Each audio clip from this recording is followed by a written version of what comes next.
19. A 23-year-old woman undergoes total thyroidectomy for carcinoma of the thyroid gland. On the second post-operative day, she begins to complain of a tingling sensation in her hands. She appears quite anxious and later complains of muscle cramps. Which of the following is the most appropriate initial management strategy? A. Intravenous magnesium. B. Oral vitamin D. C. Oral levothyroxine. D. Intravenous calcium gluconate. And E. Oral calcium gluconate. The answer is D. Intravenous calcium gluconate. Number 20. A 78-year-old woman on steroids for rheumatoid arthritis is planned for an elective right hemicolectomy for colon cancer. In addition to intravenous antibiotics within an hour prior to incision, which of the following is indicated to reduce the risk of surgical site infections?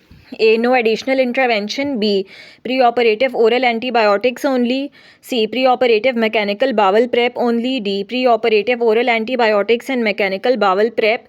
And E. Postoperative intravenous antibiotics. The answer is D. Preoperative oral antibiotics and mechanical bowel prep. 21. A 72-year-old man undergoes a subtotal colectomy for cecal perforation due to a sigmoid colon obstruction. He has had a prolonged recovery and has been on TPN for 2 weeks post-operatively.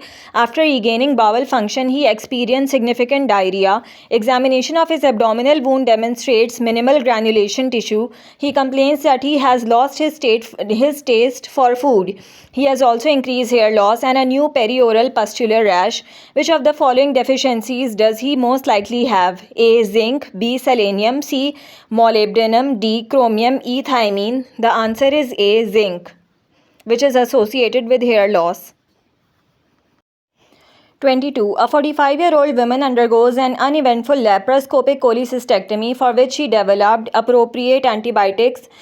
she received appropriate antibiotics prophylaxis. 1 week later, she returns to the emergency room with abdominal pain and watery diarrhea. She is afebrile and has no peritoneal signs on abdominal examination. Her white blood cell count is 12,000. Stool studies are pending. Which of the following is the appropriate initial management strategy? A. Supportive care only. B. Oral ciprofloxacin. C. Oral vancomycin. D. Oral metronidazole. And E. Loperamide. The answer is C. Oral vancomycin. Number 23. A 65-year-old woman develops acute kidney injury post-operatively. She is oliguric and her potassium is 7.5. ECG shows peak T waves.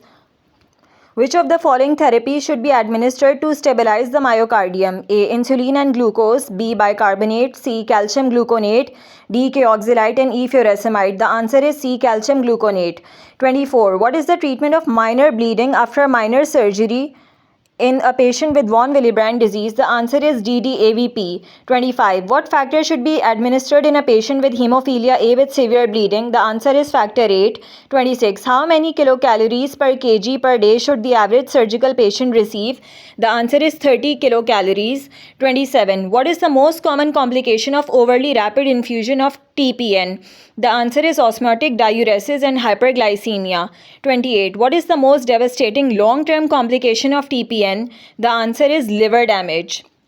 29. What complication occurs with overly rapid correction of hyponatremia? The answer is central pontine myelinolysis. 30. What complication occurs with overly rapid correction of hypernatremia? The answer is cerebral edema. And that's the end of our chapter 1.